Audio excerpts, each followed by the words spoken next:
Please welcome Stephanie Zvan.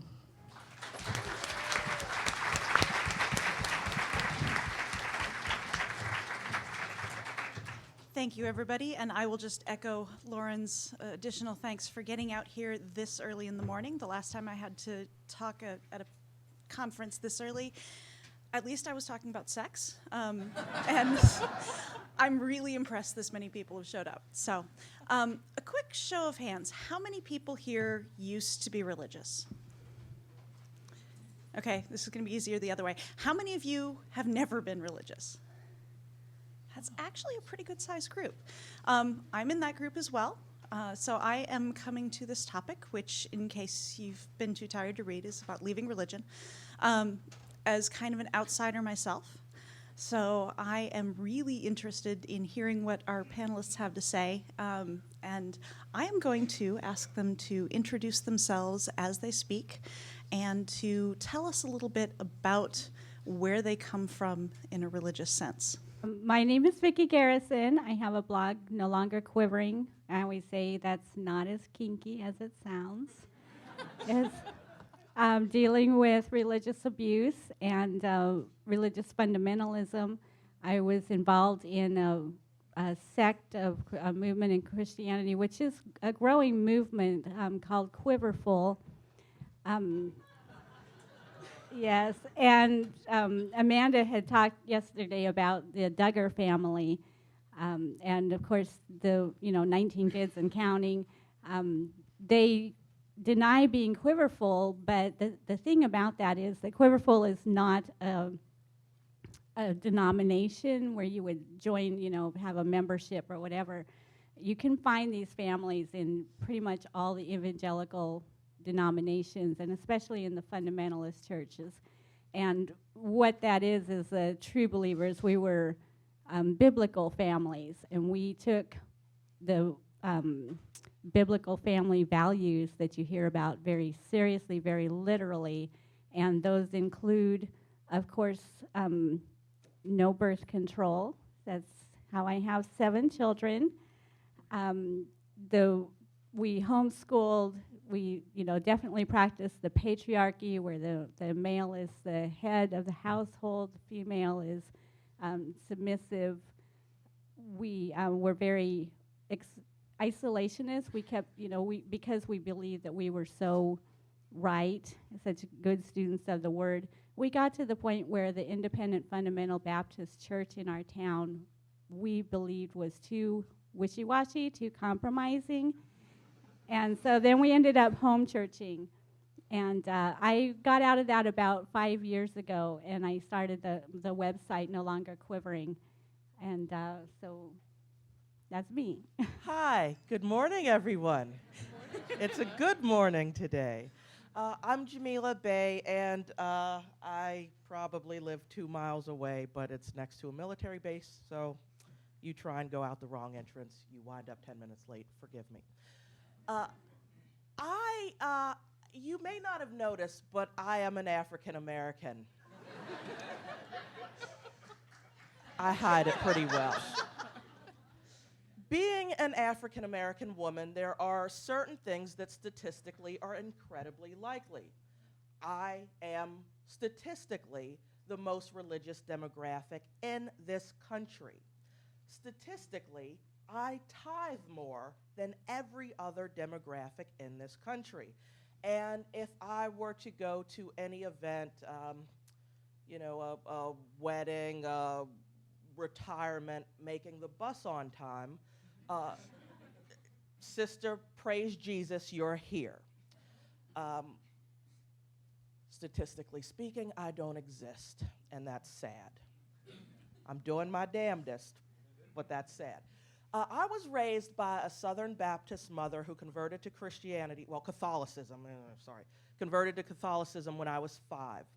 My father was raised as a black Muslim, one of the followers of Elijah Muhammad, and on my dad's side of the family, his mother, by the time I was about 2, had converted to be a Jehovah's Witness. Yeah, wait, hold on. It gets better. It gets better.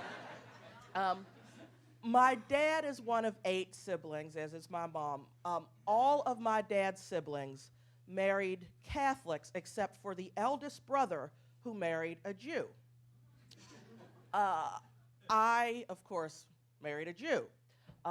So for me, by the time I was 7 and 8, and my mother's family, they're Southern Baptists. They're, the submit unto your husband. If he's cheating, you love him more. If he beats you, it is Jesus who you need to make entreaties to, because your soul is not right, because the Lord protects his, So growing up, by the time I was about, I don't know, I knew there was no Santa by 4. By the time I was 6, 7, I realized that none of these people had any idea what the hell they were talking about. Some of my cousins couldn't wear skirts, or could only wear skirts. They couldn't wear shorts. Other cousins, hell, we ran around in whatever the weather compelled us to wear, and there was no problem. But we couldn't play cards at, Aunt Pharisee. I'm not kidding. Aunt Pharisee's house. We could not play cards. Aunt Queen, we could play cards, and we could play on her little pool table, but we couldn't play jacks, because jacks were of the devil. It made no sense to me, and I was really traumatized. And people think I'm making this up, but I was really traumatized by the fact that my parents lied to me about Santa Claus. I was so proud of myself for figuring it out. He's not real. Yeah, I still love Frosty, and I know that there are no walking, talking snowmen in hats, but Santa Claus, oh no, he's real. And my parents got my older sister into the act. Oh, you got to believe, Mimi, you got to believe. And I realized really young, again, I didn't have the language for it, but at 4, I understood that the compulsion to force me to believe in Santa Claus then made it so that I would have to be good. They could control me, and I would be good. And I promised myself then, well, if you can't prove it to me so that I'm certain, especially if you're going to try and compel me to act in a way that's in accordance with what you wish for me, I ain't buying it. Nobody's convinced me since, and here I am. Jamila, I don't know what I can say to follow that up. I've tried to make notes. You're a non-existent Black Baptist Muslim Jehovah's Witness Jew atheist, Yes. right? Feminist atheist. Feminist atheist. I left one out. I knew I'd miss it. I am formerly religious, obviously. I wouldn't be on this panel. I was a Methodist pastor for 20 years plus, raised by a Baptist pastor father. If you were in Bethesda, Maryland in 2012, you probably remember that at the end of the conference, I stood up and declared to the entire world that, that I was an atheist. Well, thank you. While I can't say I was ever a Muslim, Jehovah's Witness, Jew, Black, although we did have a discussion about that yesterday, didn't we? I found out I'm not even not even Black enough. We could just... I don't think I'm white enough either, so it's okay.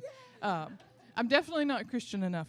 But I can say that, as my other panelists and probably a number of you will say, that the life that we've chosen, this life of honesty, of being out and open, is extremely difficult. And we are going to share that with you. We're going to share more of our story. And I know that you will relate. We all have this commonality among us, even those who are not religious. We have a difficult road. And for each of you that are here, just by being here and openly admitting that you're an atheist, I salute you. I know what you're going through. We all know what you're going through, the difficulties of each day, the choices that you have to make. Just when somebody says, oh, what do you do for a living? Executive director of a humanist organization. Oh, really? Now, when I worked at American Atheists, it was even more fun. Where's Dave? I saw him earlier. Yeah, there he is. I'm public relations director for American Atheists. Really? Do you work with Dave Silverman? Yeah. Oh, my, you could just see the horror in their eyes. So that's me, former pastor, now out and open atheist. I work for the Humanists of Florida Association as the executive director, trying to bring about a little bit of sanity in the state of Florida and bring about some change for us in the secular world and the secular movement. Hi, everyone. My name is Maryam Namazie, and I apologize in advance for my horrible voice and my horrible headache. So I'm going to try my best to meet up to the great standards of the other speakers on this panel. My name actually means prayer, so a lot of Muslims who are angry that I've left Islam keep calling me ex-Namazi and asking me to change my name. Even my name, is problematic. My grandfather was was a mullah, but because there's such hatred against clergymen, particularly in Iran, after 30 years of Islamic rule, my aunt has photoshopped off his turban, and my dad says to call him an Islamic scholar and not a mullah. So basically, my grandfather, I'm often told, turns in his grave many times because of who I am. The thing is, though, that my parents, while they're Muslim, they're quite open-minded. So I was never forced to veil or forced to go to Islamic schools or taught that I was less because I was a girl. In fact, my father loves both his girls. It's only really after the establishment of an Islamic regime in Iran where I realized what religion actually means, because I wasn't told to pray 5 times a day, though my father was brought up very strictly, and still to this day he hasn't had pork or drank, and he used to pray 5 times a day and so on and so forth. But that wasn't really my upbringing. And so for me, the first time I ever faced religion was when it was part of political power, where you had, Islamists come to our school, which was a mixed school, and stand in the courtyard to try to separate the boys from the girls. And where, suddenly as a child in the streets, you're spat at for not being veiled or for your legs showing. Walking past a shop and seeing the legs of all the women and their faces blacked out, sort of thing.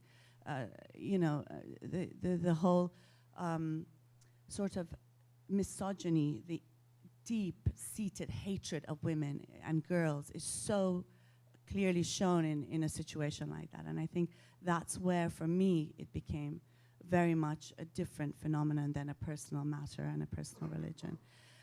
Just to give you an example, recently in Iran, the government paraded someone who was considered a criminal in Marivan, in Iranian Kurdistan, on a truck across the city, and they dressed him in a hijab and women's clothing, because according to them, the greatest humiliation is for you to be considered a woman.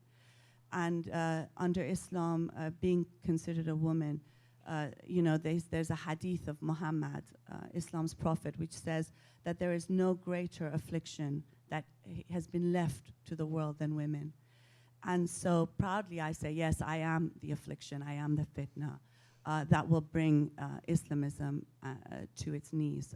And I am part of this huge women's liberation movement. But also a massive number of people leaving Islam. We keep hearing about how many people are coming to Islam, how they love Islam. Well, I'd like someone to do some statistics on who's leaving it, because trust me, a lot of people are leaving it. But because of the situation, it's very hard for them to be open about it.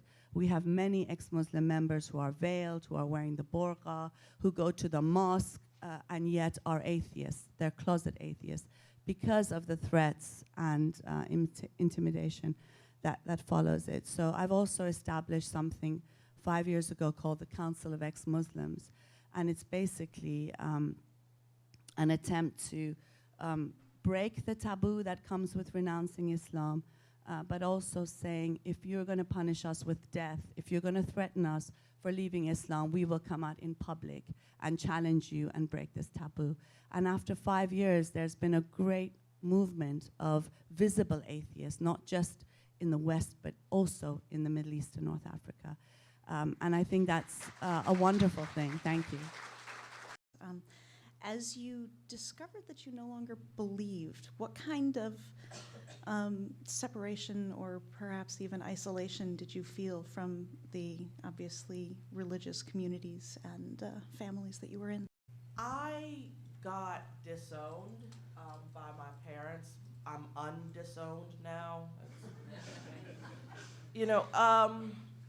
I don't think re-owning sounds any better. Yeah, especially. Yeah, I'm a used child. Or something. But here's the thing, particularly when one's culture allows the narrative to be formed that in order to be authentically of that culture, you must be authentically, and devoutly of something. To be authentically black is to be God-fearing. My Muslim sisters understand what that is. My Hispanic sisters, yeah, and you lose the food when you leave, so that's kind of hard too. But as we know, people and relationships are very complex things, and so when I realized, okay, well, I kind of don't have family anymore, I cried not as much for me, but for my baby. My toddler is cut off from his knowledge of self. My husband, here's why I'm an atheist. So my husband's mother pretty much was a total racist, bigot, anti-Semite. So she got pregnant with my husband and married his father, that's what you had to do, and projected a lot of her stupid feelings. I haven't sworn once this morning, yay, I'm doing good.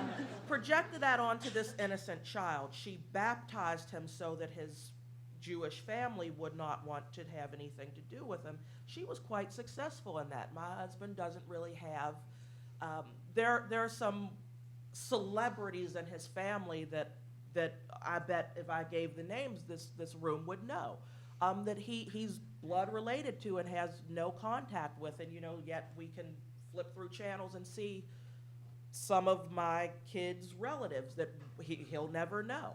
I didn't want to do that on my side of the family too.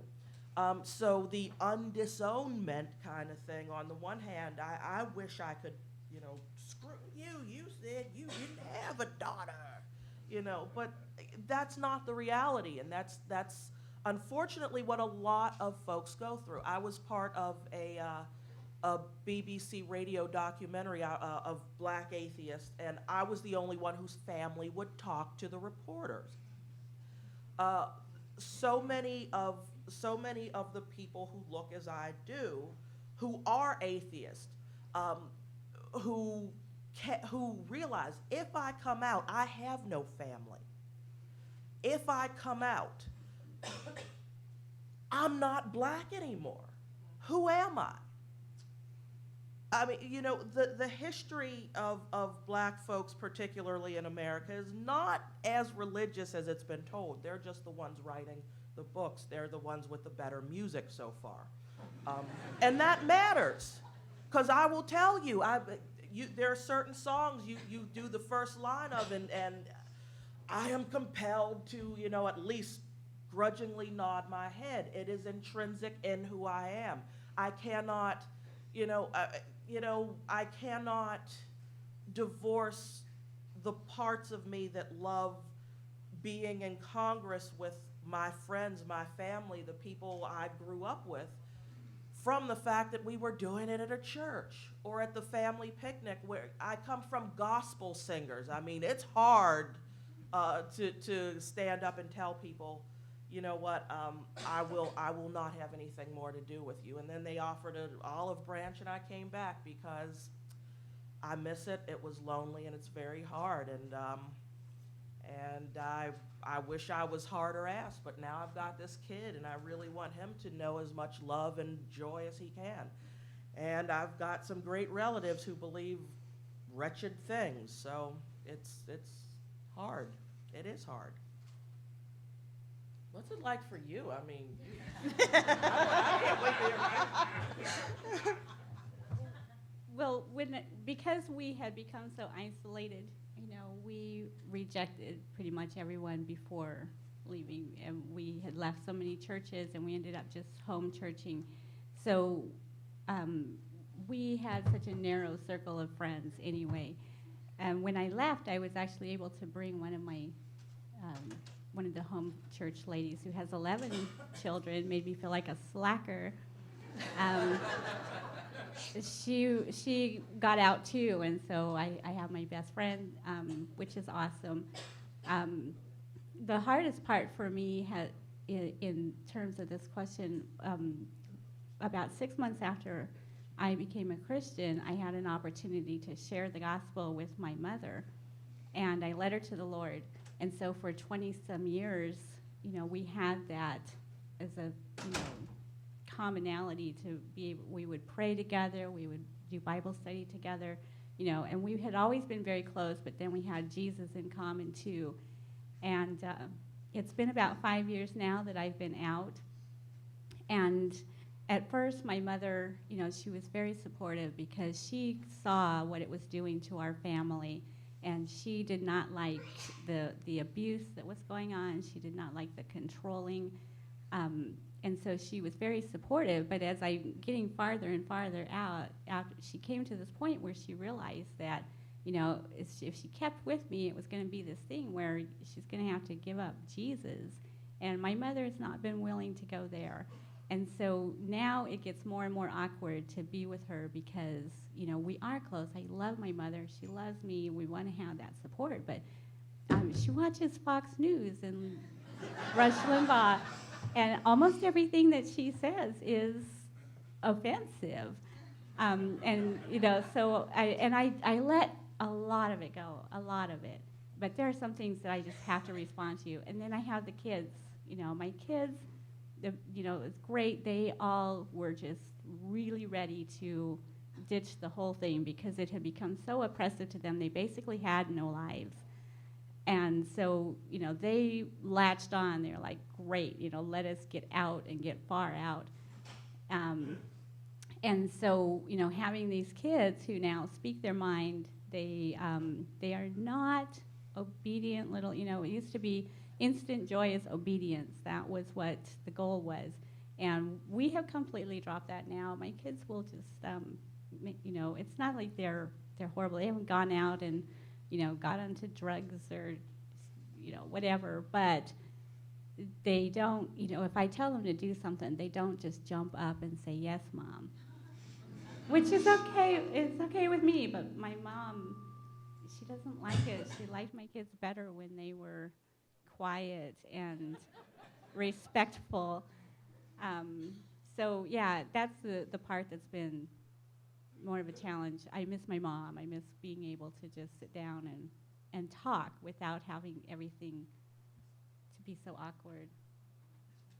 I had similar circumstances as the others have shared.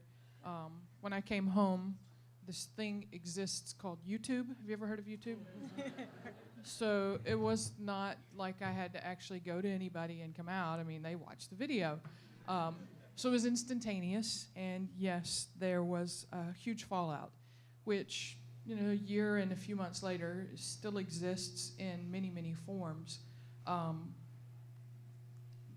And while that's really difficult, friends and family walking away from you and abandoning you and saying horrible things to you, sending wonderful presents that are intended to shame you, trying to convert you, saying I'll pray for you, which I hate that, by the way. I mean, don't you just hate that? That's like, I'm right, so I'm going to offer my prayers to this divine God, and he's going to change you. No, that's not going to happen, you're wasting your breath. But I find it's an insult.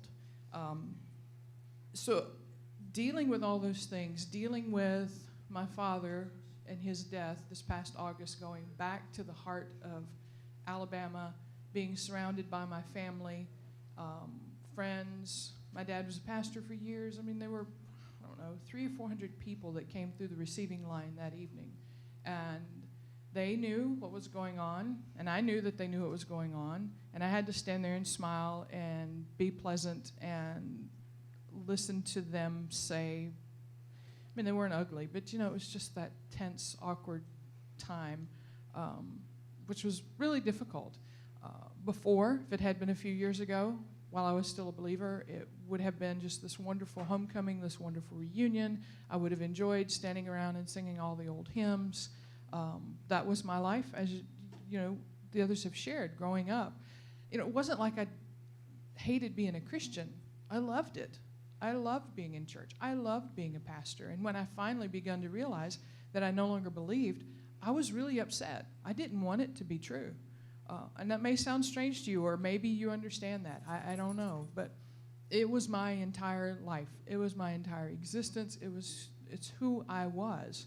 And even as I sit here in front of you now, I've grown over the last year, and I know a little bit more about who I am as a person apart from religion, but I still don't know. It's like I'm a baby, you know, and I'm trying to understand how you can live a life apart from religion, apart from its influence. I really didn't understand the fact before I came out that I didn't know much. I mean, I didn't know atheists, obviously, or at least I didn't know they were atheists. But I didn't know anybody outside of that circle of religion either. So here I am, and I take this step off of a cliff and realize there's nothing out there. I mean, of course you are, but I lose. Not saying that you're nothing, not even saying that you live off of a cliff. Well, maybe you do. I don't know. I get myself in trouble. It happens all the time. Don't tweet that, please. I have enough trouble already. Just tweet, she's wonderfully pleasant and her jokes are terrific. There you go. But seriously, my identity was completely wrapped up in this religious community and religious circle. In a lot of ways, I identified with what Maryam was saying, because while Islam in many senses is more oppressive at this point in history, the life that I lived, that's just all there was. And so walking away from it puts you way out there in an unknown place, alone and isolated and just, you know, completely depressed at times. And I know many of you understand exactly what I'm saying. Now, I have redeveloped kind of a fragile relationship with some of my family members. Ironically, following the death of my dad, some have realized how important the relationships are, and they want to be a part of my life again. But it's still that uncomfortable silence when you're around them. You know, when religion is your whole life and it's all that your family is about, and the biggest fun thing to do is to sit around and, you know, have a family dinner and then go to the piano and sister plays and we all sing and we sing the hymns of the faith. You know, what do you do when you don't do that anymore? If you have the answer, let me know, please. My husband is still a believer, and he's very supportive. I won't say that he's not, but at this point, he's a conservative, and so my atheism is somewhat of a dirty little secret that we don't talk about. And for me, that's very distressing as well, because we've been married 26 years, and one of the things that has been a mainstay for us is that we talk about everything. You know, we share Anyway, we'll move on. My sons, a funny little story. My oldest son, after I talked to him and told him that I no longer believed and, you know, just kind of gently broached the subject, he's like, okay, Mom, I've been an atheist for a long time. I just couldn't tell you because I was afraid of what you would say.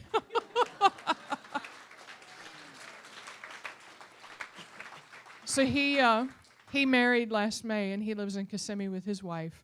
And they are actually a part of the UCF SSA group now, even though they're not college students. I spoke there, and they went with me to the meeting, and they met all the Shane Cheshire and Jordan Clipston and all the guys that are there.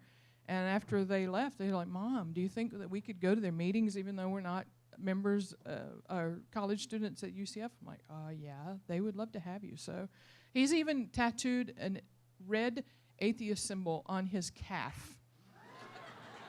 I haven't even done that yet. I mean, I guess he's more out than I am. I don't know. That scripture verse still rings in my head that says, you know, do not mark your body or, yeah. Anyway, Even though God says he's engraved me on the palms of his hand. That is a tattoo, by the way. But we won't go there.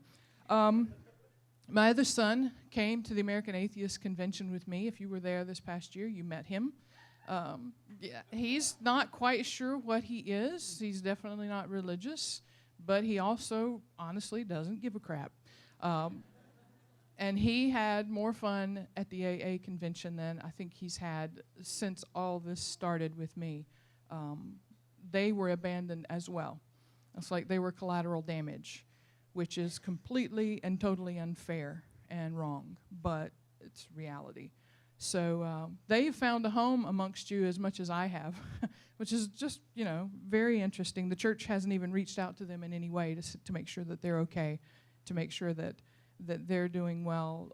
Of course, they haven't reached out to me. I expected that. I had one more. I just have to make notes now. It's like this, I don't know if it's atheism that makes you lose your memory or what. Yeah, that's it. Ophelia agrees. Actually, I think it's middle age, but hey, we won't go there either. I have one church member that actually contacted me, and this will be my last thing at this point. She sent me a message a few times after I came out, just kind of checking with me. I was in a band, in the band with her, and I played with her. And her last message to me was, "I'm not going to communicate with you anymore. This is the end of it. But I want you to know that you led me back to a God that you didn't believe in, and I'll hate you for that." So, yeah, wonderful note to leave you on. Thank you. I want to go back to something Jamila said about, the expectation to be culturally authentic, and being authentic means being religious. And given the fact that Islam is the banner of a political movement that has state power in many places, being a Muslim, authentic Muslim, is often equated with being an Islamist, wanting Sharia law, wanting the burqa, the veil, wanting an Islamic state. And I think, in a sense, this is one of the things that I found is, and what is common sense, I think, is that obviously this is not the case. There is no one homogeneous community or culture anywhere. And while the dominant culture is that of the ruling class and Islamism in this instance, there's so much resistance against it every day, and so much of a fight back taking place in many places. And so for me, I think there is no one reaction to your leaving religion. It's surprising how many people are supportive and who agree and who are actually closet atheists. And also the fact that, my father's a Muslim, but he doesn't want to kill me. And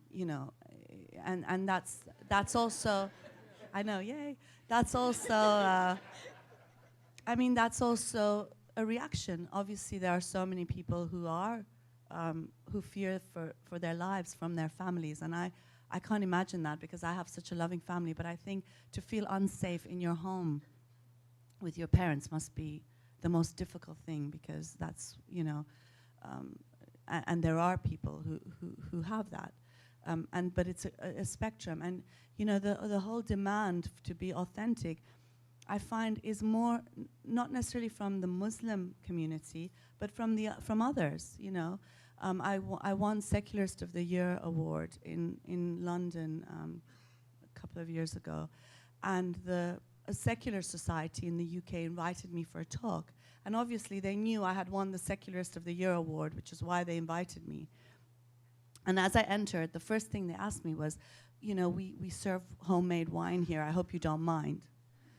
And it's like this label on you that's forever there, that you are, even if you say you're an atheist, even if you're head of the Council of Ex-Muslims of Britain, there's this assumption that you are Muslim, and it's impossible to escape. And I see this now because I have a 7-year-old son. And the things he comes home saying from school about God, and let's pray at lunch and dinner, and how he's been taught Islam, and He's been shown the Iranian flag. He was born in Britain. Why the hell are you showing him the Iranian flag? Which I would burn at any opportunity I get. And he's written in his notebook, what a beautiful flag. And I mean, this whole thing of being authentic and what it means and how it's shoved down your throat from childhood.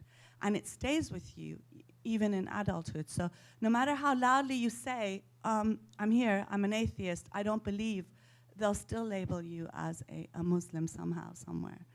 And I think that's something we need to think about, because I think it happens all the time, even amongst friends, really. And this thing about there being one homogeneous culture. And I think partly it has to do with this positive spin that's given to multiculturalism, which I find to be a very negative phenomenon. I think it pushes identity politics and segregation and divides people in little boxes and communities. And so what's happened is we don't see people anymore, we just see boxes and communities. And on top of them is that regressive and parasitical imam and Islamic organization.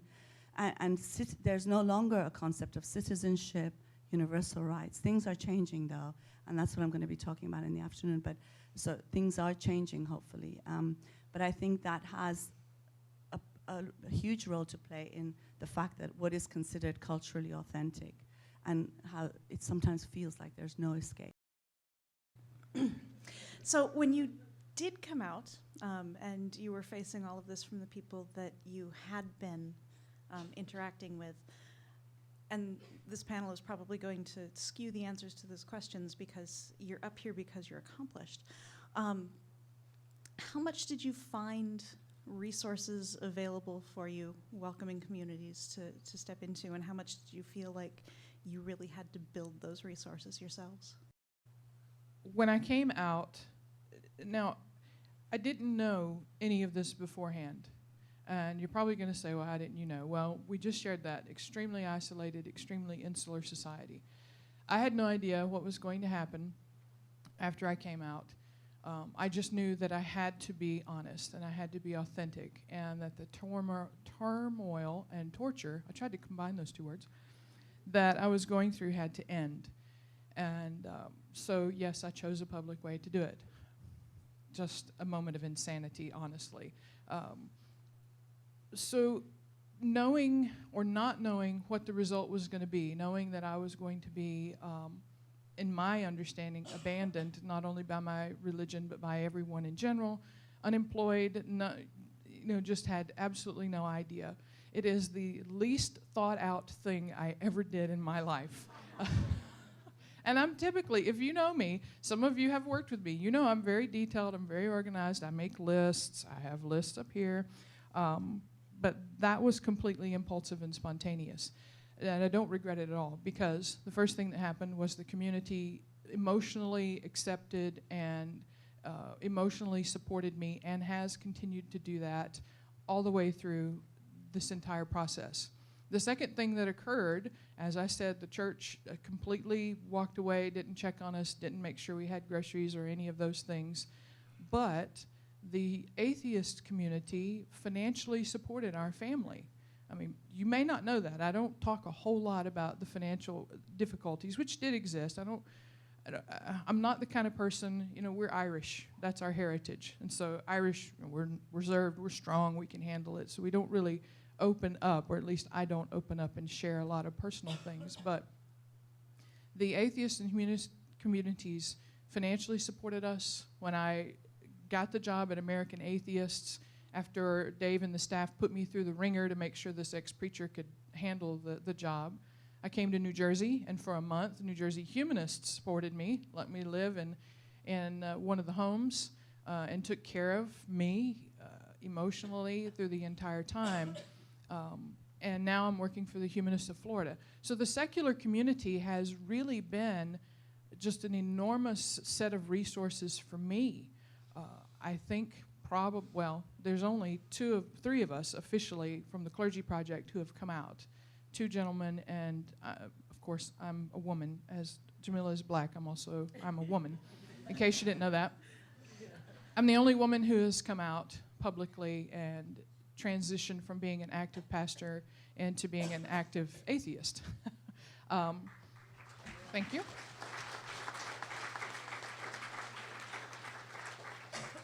But add on top of that, that coming from that position of being a clergy person, not just being a religious person, but being a fundamentalist clergy person who worked hard to convert you for numbers and numbers of years, I'm basically the enemy.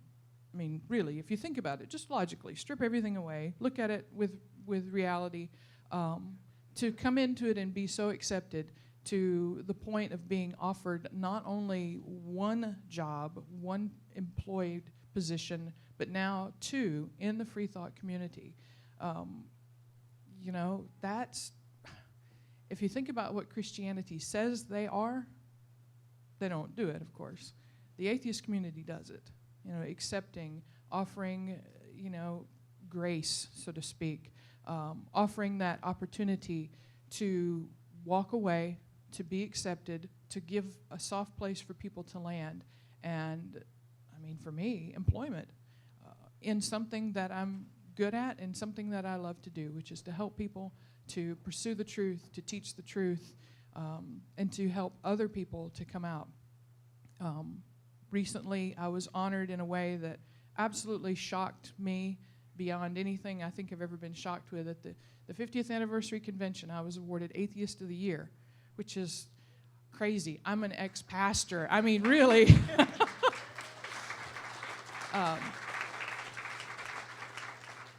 But the thing that's really cool about the wording of the award and the way that when they read it, it's the reason that they offered it to me is not because I'm an ex-pastor, not because it's like I'm a novelty, or, you know, some have said, well, she's the trophy of the atheist movement. You know, they finally got preachers, you know. It's none of that. It's because I stepped forward and made a boldly insane move in coming out, but that I continue to share my story and try to encourage and help other people to do the same thing, and offer that support, offer myself in any way that I can, so that now I can be a resource. You all have been a resource for me. You've given me opportunities and love and care, and now that's what I try to do. You know, I became a pastor in the first place because I believed in truth, or, you know, what my version of truth was at the time, and I believed in helping people. And so I've found that with you, and now I offer that along with you to others that are there. The very first event I went to was a CFI DC. Well, I went to the amazing meeting that Surly Amy helped me get to with the scholarship. Rebecca Watson did that. All of my everything dealing with atheism had a community behind it, and my first entree was with, you know, my feminist atheist now friends. I came to a CFI DC event where it was a talk about diversity. Debbie Goddard did an excellent job. I remember the Legos she used, you know, talking about groups, and these are like, but they're, you know, I'm not going to give her talk. Anyhow, it very quickly let me know that there was a place for me if I wanted it. And then to go back to Melody, she made a point of letting me know that there was a secular families group. So my kid had a place to come where he wouldn't be proselytized to, because he was almost a year at the time, so like we'd had that experience, you know. And being able to meet other parents, hey Julie, who have wonderful our kids are so much better behaved, really, really, we are. But being able to bring my child and the husband that nobody's actually met yet, I know, yeah, he's up for work at 4 every day, so like trying to get him out ever just does not work. But really quickly, I learned there are a lot of people who are just like you who you can have fun with. And I know that we don't all drink, but, you know, going to a bar and having hot wings with people really does bring us together. I've tried to expand that to tacos as well. Next year, tacos, everybody's coming.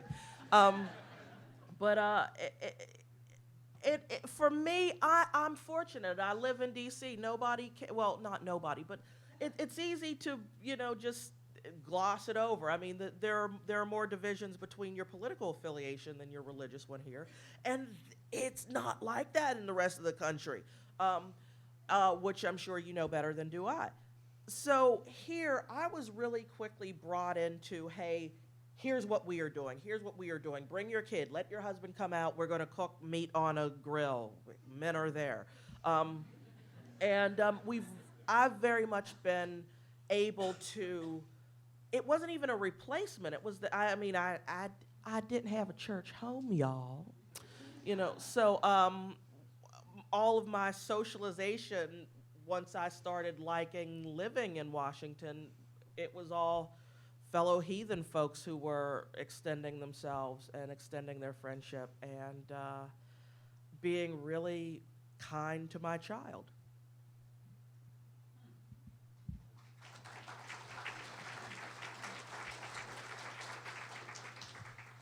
I am so jealous. I come from a little town in Nebraska, which is pretty much the middle of nowhere, a little north of nowhere. And it's very conservative, very Christian town. When I was a Christian, the way that we supported our quiverful of children is we published a pro-life, pro-family Christian family newspaper. And so we were fairly well known. And the community was such that that paper went over really well. I mean, we were able to support ourselves pretty decently by selling subscriptions. And because we were very active, we were very involved with the Nebraska Right to Life. We helped get DOMA passed in Nebraska. Sorry.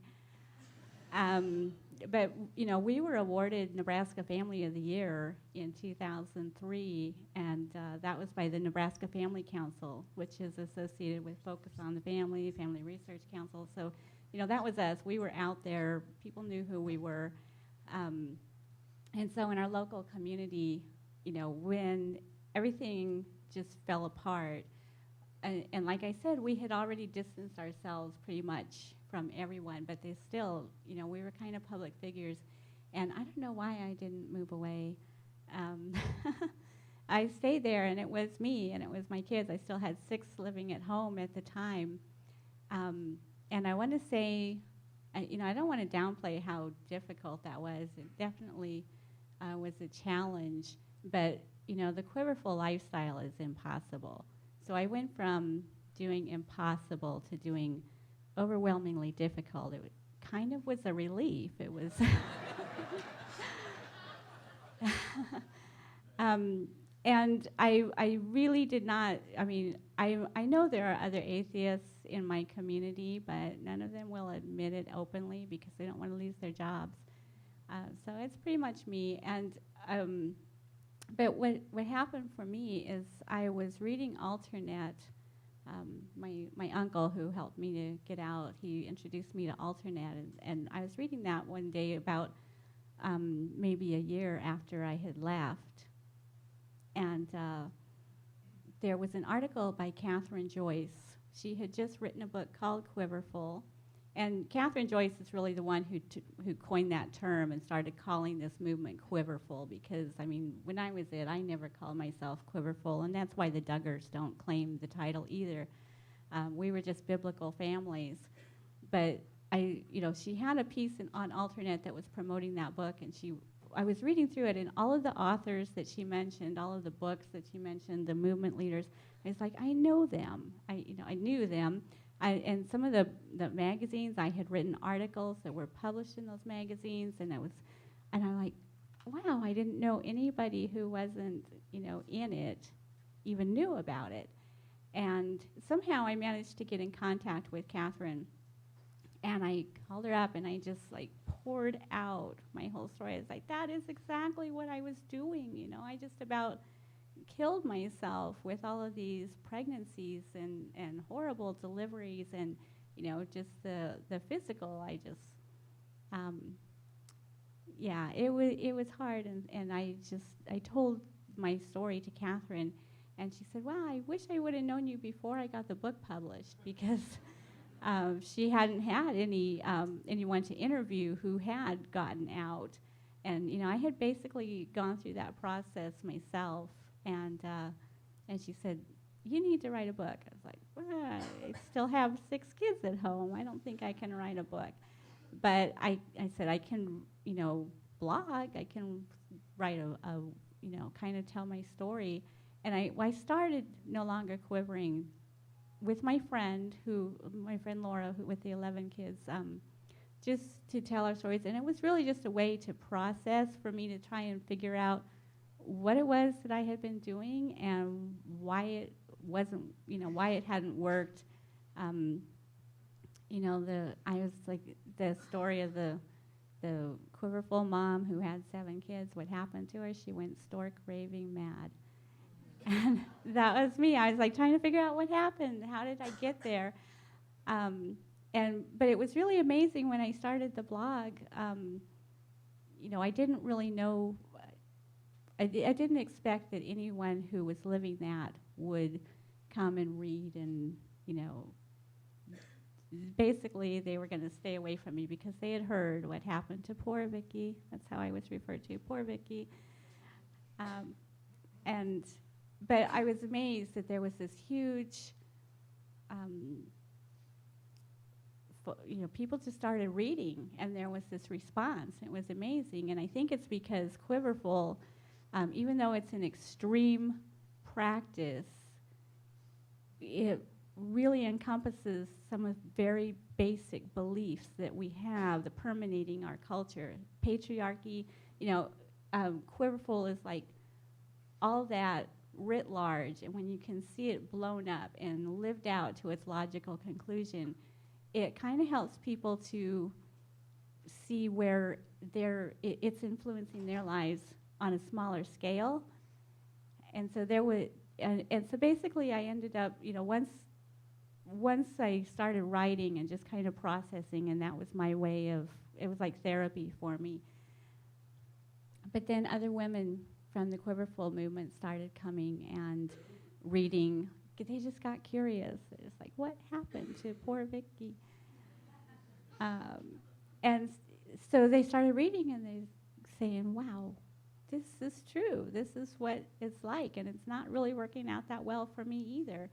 And so then we started to have, you know, kind of a trickle of women, fundamentalist women, who were getting out, and it grew into a support group. So yeah, I kind of had to build my own community there, and it's become really wonderful, because now it's, you know, where it used to be just a trickle, it's getting to be more and more of these women who are just, and especially the kids who were raised in Quiverful, when they grow up and they get out,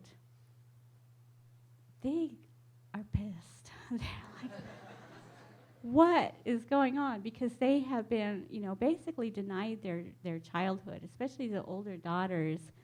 You know, it's like being born into indentured servitude, because they are the ones who really pay the price of the Quiverful lifestyle. I mean, yeah, it's hard on the moms, but the moms at least chose it. You know, at least we knew what we were getting into in a way. And there's a lot of, you know, weird stuff that drives you to it, but it was a choice. Whereas the kids, and especially the older daughters, you know, they didn't want 8 kids to have to take care of and basically be, you know, second mommy. You know, they're doing a lot of the homeschooling. They're doing the laundry, the dishes, the cooking. They are, you know, basically housewives without having the choice, you know, of taking on that role. Their whole lives are kind of prepackaged and handed to them and said, you know, this is what God wants for you. And so when they get out, you know, they grow up, they get out, they start, and I don't know how, I load No Longer Quivering with keywords so that when they're searching, Googling for whatever it is that they're used to doing, the courtship and the modesty, and I've got all of that in there, so they end up at no longer quivering, and they can hear a different perspective. And so it's really grown, and it's become quite a resource for support, and it's awesome to see people getting out. So it does happen.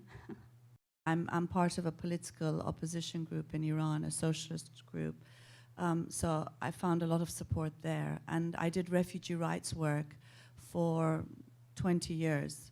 And I just had to leave out of just the desperation of the situation for asylum seekers and refugees. But I always found a very supportive community there. And I think part of it is because refugee rights activists, immigrant rights groups, they are used to having nothing, being new in a country, and helping to share their support, their resources and the support. I didn't quite find that when I became a sort of secularist activist after I left refugee rights work. Not to say that there are not many people and organizations that are supportive, but I find mainstream humanism and mainstream secularism to a large extent to be a very pragmatic movement.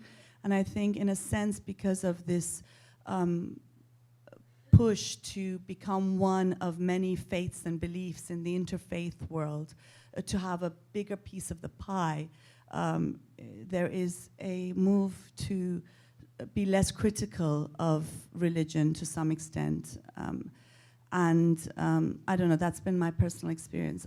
I found it very difficult, and I think oftentimes, especially when it comes to issues of Islam, I think people feel very uncomfortable. There's a comfort in criticizing Christianity. There's not that comfort when it comes to Islam, I find, particularly because of the charges of Islamophobia and racism. And also, people will say, well, I don't really know Islam as well as I know Christianity. And I just say to them, but it's religion. You know religion. It's the same. You might not have read the Quran, but you can see what's happening. And so in that sense, I do feel sort of outside the loop. If I feel most at home, it's amongst militant and aggressive atheists. Love them.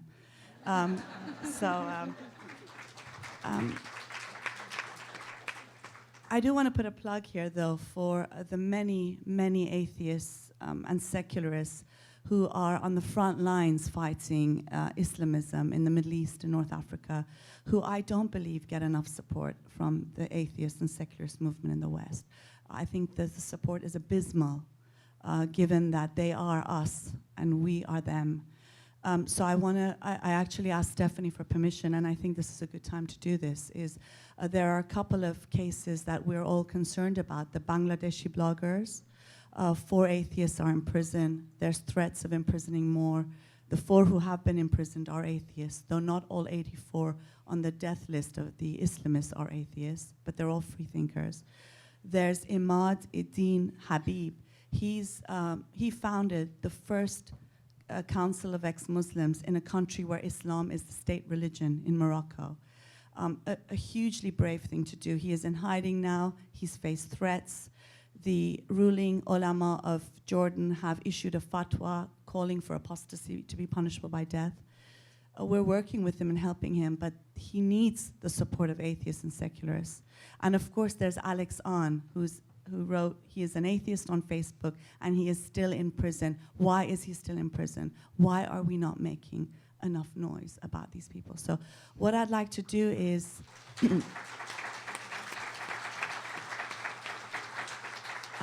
I have a talk from 4:45 to 5:30, and I'd like to use the last 5 minutes of that talk for us to do a public protest in defense of these individuals and all atheists and free thinkers, particularly in the Middle East and North Africa, in Asia, Bangladesh, Pakistan, so many are there. So I was hoping that we could each take a sheet of paper and do our own message of protest. And what I'll do is I'll then individually photograph them and put them on a website. But we can take a joint photograph with our protest messages, especially because Wednesday was International Imad Day, and I was too sick to do anything. So as my guilty thing, I have to do something today. So I'm making you all do it with me. But I think this is a great opportunity anyway for all of us to show some support. Teresa said that her sons were collateral damage and were cut off as well. Do you see the ways that our community can counter this unspoken hostage threat against both women and their children to soften the blows from the religious family and community? Yeah. I talked to some ladies and to a couple of families that I met down in the bar last night, and yes, I'm capable of and very skilled at just meeting people and talking to them for hours. We were discussing the educational system in Florida, and just they were religious, and of course, I let them know I was an atheist. They knew I was a speaker at the conference. That was interesting. They'd read my name on my name tag and put it together with a sign. That's another story. I won't chase that rabbit. And they asked me a similar question, and I had to be honest and tell them I don't know. But it's something that I think about and ponder and try to come up with answers. I think we need to be honest about it first. I think we have to say that it exists. Those of us who are like me and don't like to share a lot of personal things need to share those personal things. And I'll be the first one, I'll make my confession that I need to be more open about just the struggle that it has for our families. Because the reality is when we come out, and especially for those of us who've kind of come out in a big way or just more in front of the public with it, it's not just us. As I said, there is collateral damage that happens to our family. Whether it's right or wrong, I think it's wrong. I think that I should be able to be me without it affecting my family as well. I know that's not reality, but that's at least how I think. So opening a conversation with it, having intelligent discussions, and working and trying to come up with a solution to it. How can we support the children?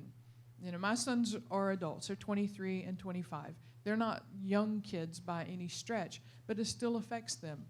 I think the UCF group in Central Florida is that SSA congregation. Yeah, it's in there. It's in there. I don't know if it'll ever come. Don't tweet that. Well, go ahead and tweet that. That was funny. That group, they supported my son, and they're supporting his wife. That's one small piece of the puzzle. The family groups that Jamila and others that I know are a part of is another piece of the puzzle. But it's going to take a lot more, and it's going to take somebody probably that's smarter than I am to come up with answers to it. Maybe it's just a collaboration of voices, but as most things are, when change occurs, it is little by little by little by little. It's a very difficult thing to do. I know I'm a part of the Clergy Project, and one of the big things that we will get on the site, I'm a screener, which means that when applications come in, I talk to people. And I have a blog that I don't keep up with. If you're a follower of my blog, it's like 6 weeks. Oh, finally she wrote something wonderful. I just forget about it, Anyway, I'll have people that will email me on there and say, hey, I'm a pastor's wife and I'm an atheist. Is there anything for me like the Clergy Project? I send them over to Recovering from Religion. It is a resource for them, but it's not particular enough because a pastor's wife, like being a pastor or a clergy person, it's a very unique role that another pastor's wife can identify with. Pastor's kids. I was a pastor's kids. I was a PK. All of those kinds of things come with an additional set of steps that have to be taken, and we have to find ways to support folks. If we want them to come out, if we're saying, last year's American Atheist motto was come out wherever you are. I agree with that 100%, but what are we going to do with them once we get them out? Send them back to their communities where their kids are going to be ostracized, where they're going to be ostracized. I'm not a confrontational person. I agree with activism 100%, but I have to say when I went on the O'Reilly Factor, I was absolutely terrified and never, ever want to do that again as long as I so shall live. That man is just, oh my goodness, he's scary. So you're going to tweet, Teresa MacBain is a chicken. Yes, that's absolutely true. You know, you come out and you say these things, and it's an emotional thing, and you come to this conference, and you're fired up when you go home, and all this is wonderful. But then, you know, I'm going to go home, and I'm going to go to Target, or I'm going to go to Belk's, or I'm going to go to... Hairdresser.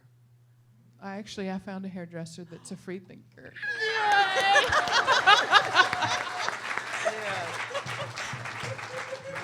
I one up Jamila. I love it.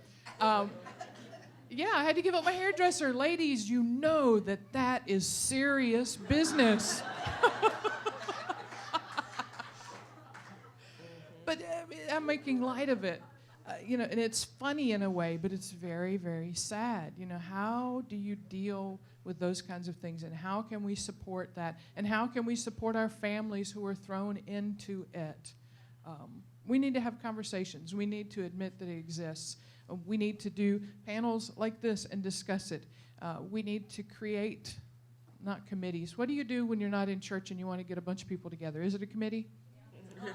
Dadgummit, I thought I was getting away from that. We do need to make those choices. We need to take those steps.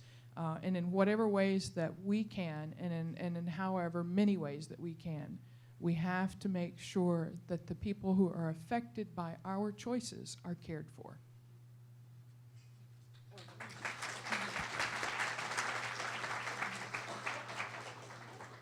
Jamila, we've got a quick question for you here. Your son, great kid or greatest kid?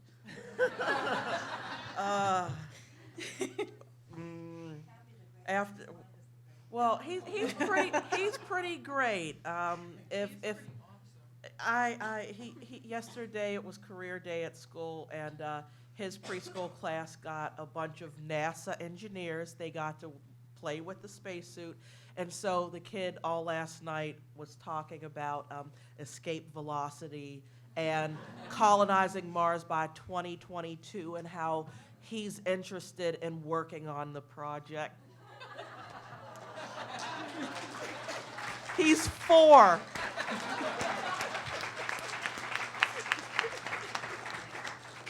I'm combining a bunch of questions here. Questions for Maryam about the school where her son goes to, questions about family. Do we need to develop resources for helping kids resist indoctrination, or helping parents help kids? I think I do worry. You know how my parents are monarchists, so I end up being a socialist. I don't want my kids to become a religious fanatic because I'm an atheist. So it does worry me, because I've seen so much of that happening, where things are shoved down kids' throats. Obviously, though, it's not going to be the case, but because there is a level of indoctrination in religion which doesn't take place in atheism. But I do find it very difficult to deal with he's 7, when he comes home, because I don't think, you know, and I know we all agree, is that children don't have a religion, you know. And in that sense, it's their parents' religion that's being shoved down their throats. And I thought, well, you know, children don't have a religion. I'm not going to discuss it with him. Just leave it be. But it becomes impossible, because he comes home one day and says, let us pray for the dinner. You know, the first thing I asked him was, well, you know, Mommy cooked it, so if you want to thank anybody, you can thank me. You know, well, you know where we bought this vegetable? We went to the supermarket and a farmer farmed it, so you can thank them. You know, that sort of thing. But there is that whole thing. And I sometimes worry that he's trying to impress me, so he'll come and say, oh, you know, my friend came, because there are some real believers in that school, their parents, obviously. So he'll say, oh, I was told, you know, that God exists. And I said, no, he doesn't. And I don't want him to be in that position either, because he doesn't really understand these things. I don't want it to be something I've told him, you know. And so, or he'll suddenly say something really, you know, suddenly he'll come out and say, oh, those religious people are so stupid. And I never say that, so he's definitely not heard it from me. Because I'm very careful about these things, because there are great people who are religious and horrible people who are atheists. It's got nothing to do with that. But you know, so I think it's very difficult. It's something that is a very, it's, I think, too much of a discussion for a 7-year-old even, in that sense. So I just try to sort of, I'm on the defensive really, to be quite honest, when it comes to my kid, because I don't want to brainwash him. I don't want to think for him. All I can keep telling him is, you've got to think for yourself. People might believe in God. You don't have to believe in God. I don't believe in God. I don't think he exists. There's no proof that he exists. That sort of thing. I think it's very difficult to have resources, though, because the school is shoving it down their throats. And my son doesn't go to a religious school. He goes to a normal public school. But I remember when he was in nursery, you know, the teacher carrying a box with Islam written on it, carrying it in. Why? You know, they don't even have, they don't have science lessons yet. He's in year 2, but they have religious education. You know, it's scary. In London? In England and in the UK, yeah, UK is, obviously it's not a secular society because it's got bishops in the House of Lords, the Queen is the head of the Church of England. Religious worship is compulsory in the schools, except in Wales, though not many schools abide by it. But nonetheless, it's a very secular society, and they are constantly putting religion into children. And it is a way of basically preparing them, isn't it, for adulthood, to obey, to go into work, to not question the system, to not question authority, to not question God. And so I think we do have a very difficult role to play, and I'm not quite sure sometimes what to do. For me, I am pretty hard line. Son, we are atheists. Nobody has proven that there's a God. You can hear people, and our friends can think different things and believe different things, but you can't come into this house telling me something you can't prove. You know, and for me, you know, and I understand, you know, I understand he's my kid. There are people who will look at him and who will judge him because of who is his mother, and that's the way it is, and that's fine, and that is why I'm doing my damnedest to make sure that he has a superior science-based education. I mean, this is my backyard. I can walk him to the Smithsonian's. He has his particular shuttle at the Air and Space Museum. I inoculate my child from religion. I inoculate him from disease. And make no mistake about it, I understand that there are a lot of people who are less harsh than I am. It's your right, it's okay.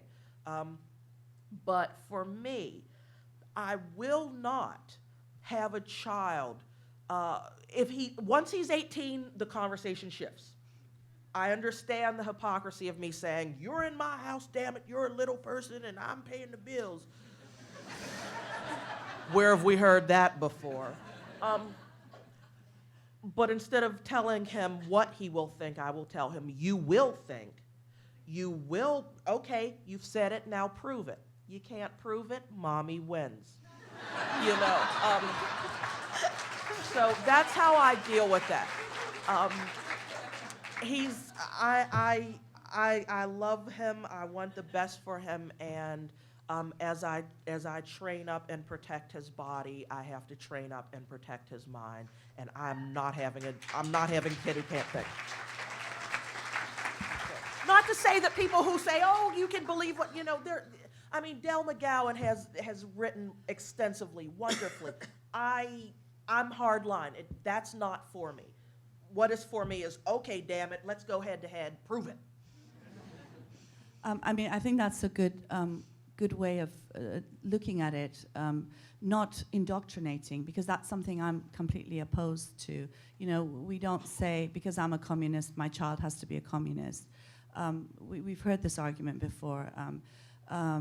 Why does my child have to be atheist because I'm atheist? Or why does, and we use that argument against the religious. We say, just because you're a Muslim doesn't mean your child is a Muslim. No child has any religion. Or any belief system, political or otherwise. It's something that they've got to grow into accepting for themselves.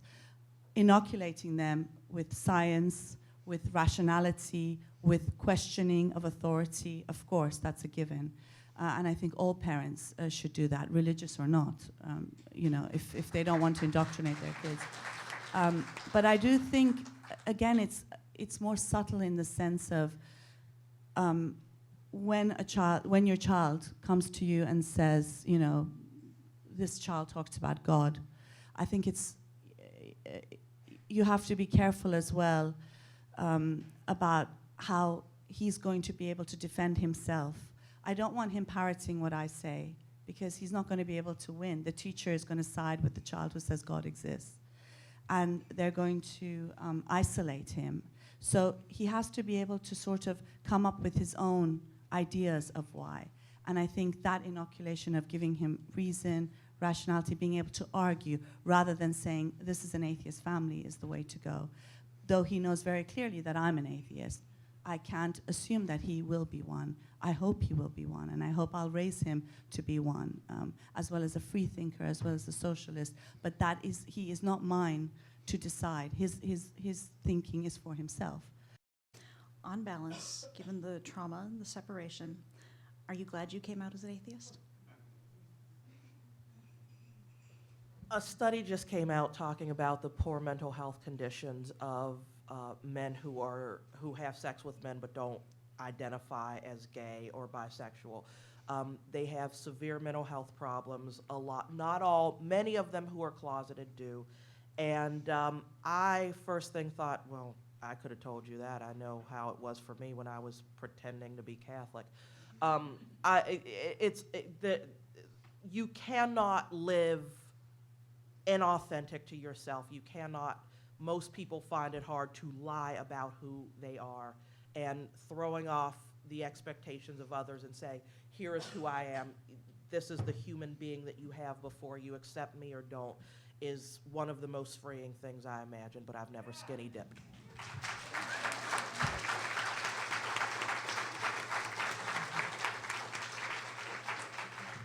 The funny thing, Jamila, you know what, one of the things that I am told about my becoming an atheist and being out, and which I agree with her 100%, have to be authentic, have to be me, can't live a lie. I mean, it just cannot happen, regardless of the consequences afterwards. I am told that I have a mental disorder that is messing with my head, which has caused me to no longer believe in God. Or I'm going through a midlife crisis. And I'm like, if I am, where's my sports car? Huh? All right. Well, I am going to give Robin Cornwell the last word here, because I think she says what all of us would say. All of you are true heroes. Thank you for following your convictions so others can find their way to truth, reason, and equality.